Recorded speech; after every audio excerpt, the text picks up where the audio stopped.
Okay, so in this recording, I'm going to be outlining the key points that can be used for the paragraph 3 of the discovery essay, focusing on the Motorcycle Diaries as a set text. So for paragraph 3, what you want to be doing is really going into how Che Guevara has transformed his view of the world through the discovery he's made. And you would have already highlighted that in the first paragraph about how he's really confronted and challenged by the poverty he witnesses in South America. And what he then goes on to do is he becomes someone that, you know, is like a champion for the proletariat or the poorer classes of South America. And so what he does is through that discovery, he both transforms himself and then he sets out to actually transform the view and the culture of the society to actually break down those inequities in the social structure and to really empower the lower classes. So the kinds of rubric points that you can link to in this particular paragraph is to be looking at how discoveries can lead us to new worlds and values, stimulate new ideas, and enable us to speculate about future possibilities. Discoveries and discovering can offer new understandings and renewed perceptions of ourselves and others.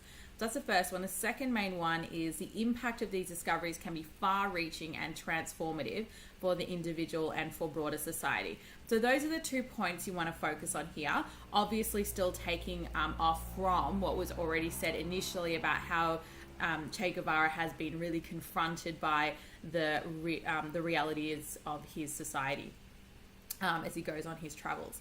So, look, the main 2 places that I really liked to get quotes from were the last 2 chapters of the book. So there's a note in the margin, that's the second last one, and then the last chapter was a child of my environment. So if you want to actually have a read through those two chapters in particular again, that would be really useful. And so what I've done is I've just picked up a couple of key quotes here from there that you can go into. So right, so what I've sort of said there is, as opposed to the youthful, irresponsible wanderer he is at the opening, Guevara's perspective is transformed through his discovery of the injustice in South America. So that's sort of picking up from where you left off.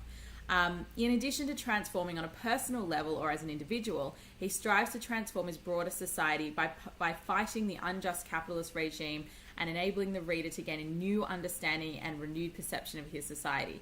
So, you know, as you can see, what I've done there is I've taken the words from the syllabus, so things like renewed understanding, renewed perception and new understanding, and then integrated that into what I'm saying, what the argument is about Che Guevara's discovery and the transformation that he makes. So, first example, I see it printed in the night sky that I, eclectic dissembler of doctrine and psychoanalyst of dogma, howling like one possessed. Okay, so lots of things going on in that particular quote. So the first thing really, you know, when he says it's printed in the night sky, clearly that's a metaphor. And it's sort of like, for him, it's now like a destiny. It's something that, you know, is just going to happen. You know, he's declaring that, you know, this is like, you know, it's a, what do you call it? You know, like something that's definitely going to happen in the future, like maybe a prophecy or something, I suppose. You know, and then he's the dissembler of doctrine, so he's going to be the one that's going out and actually educating and teaching people and changing things. Psychoanalyst of dogma, howling like one possessed. So that's a really good quote there. So if you look at the word howling, we usually associate that to something like very animalistic, so like a wolf. So there's a real kind of primitive urgency or, you know, passion in that particular word, howling. And then saying like, which is a simile, one possessed. So he is now absolutely like totally focused on this new view, this new kind of goal that he has to alter the society as a result of what he's discovered about what's really going on, okay? Okay, cool. So then you've got, I see myself immolated in the genuine revolution, the great equalizer of individual will. So I had to look up the word immolated, and I forgot what it was now, so I'm going to look it up again.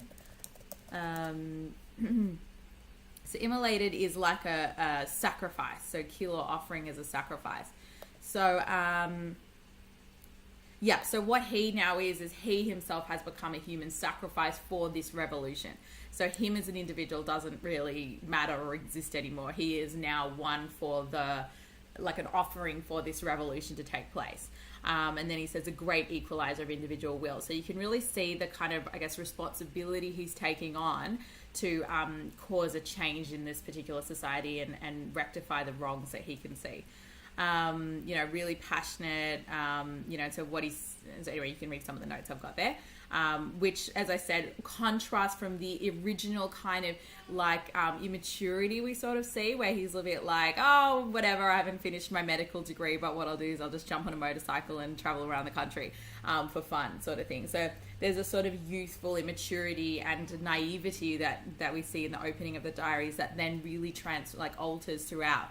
He is now strong and resolute about the goal that he has to make a difference in the society. He says, I steel my body ready to do battle and prepare myself to be a sacred space within which the bestial howl of the triumphant proletariat can resound with new energy and hope. So I really like that metaphor, steel. So you can see that kind of got connotations of, strength and resoluteness. And then, he says, he compares himself to being a sacred space. So that's, I guess, a metaphor as well.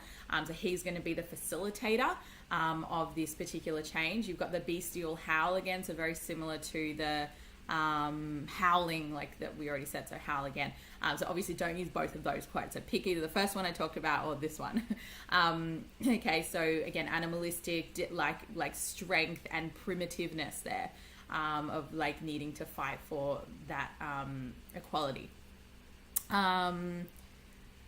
Okay, good. And then like new energy and hope. So you've got that, did I mistype that? Is it new energy and new hope? Okay, it might be. Just double check that, I think, because when I put the technique there, I said repetition of new energy, new hope. Yeah, there we go. I just changed that now. Okay. All right. So then how does one work for social welfare effectively? How does one reconcile individual efforts with the needs of society? Okay, so what he's doing there is he's using a technique called synecdoche, which is basically when a particular author will, it's usually used in speeches, so they'll ask questions, like open-ended questions that kind of stimulate the responder's thought process about, how do we work towards social welfare? How do we reconcile individual efforts with the needs of society? So he's really posing those questions to the reader so that you can see that he's not just going, I'm going to do this on my own. He's actually including the reader or the responder to come into this revolution with him to really think about these sorts of questions so that changes can be made as a society, because obviously he can't do that on his own. He needs other people to actually, come on board with that too. So he's kind of trying to encourage thought from his audience. And in this inquiry, he's showing how we need to discover a new way to achieve these things, equality and social welfare. Okay, so that's another really good technique that you can see he's using. Each one of us is their own architect of a new type of human being. So clearly a metaphor. That we're an architect and that we are able to change. Okay, so through being confronted, through discovering new things, human beings can alter and transform through the discoveries made. And then at the end he says, and let us then march toward the future of Cuba. So really imperative language, like let us march, like we're going, he's really determined, and there's a call for action there, and it's also even through the use of a collective personal pronoun. So let us, so as a society, we're going to be marching towards, we've got a goal here. And so that's what he's doing in terms of having people come along with him in his revolution. Okay, so as you can see, that really focuses on not only the personal transformation that Guevara makes, but how he actually has his society alter their perception, or the reader even alter their perception towards this particular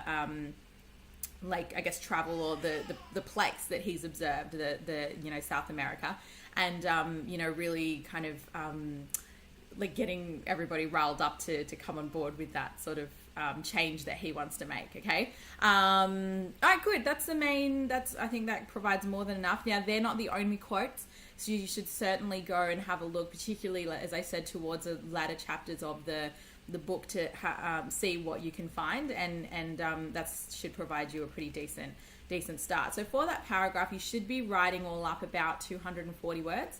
You could push it to 250 if you have to, but just keep in mind the obviously word and time restrictions that you have for your exam. So around 240 is ideal. And then of course your next paragraph should be linking back to that idea of transformation and so on. So I'll leave you with that, and you can go ahead and write your 240 words.